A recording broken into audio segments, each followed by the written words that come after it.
Hello guys, welcome back another video. Today in this video we will talk how to cancel your Font Diner app subscription. So as you know, Font Diner, they are providing you subscription service.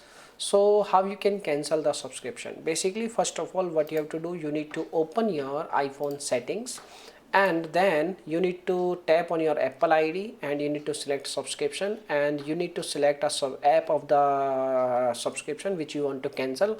In our case, we are going to select app diner. You can see this is listed in the very bottom side, app diner. You can see, I want to show you, like there you can see this is the list, app diner in the very bottom side. When you select the app diner app, and it will pop up this kind of option. You can follow the prompts and you can cancel your subscription on this method. So this is the method by which you can cancel your subscription of Font Diner. Now if you have any other questions, you can make a comment. I will reply you very soon, and thanks for watching this video. Bye bye, take care, see you soon in the next video.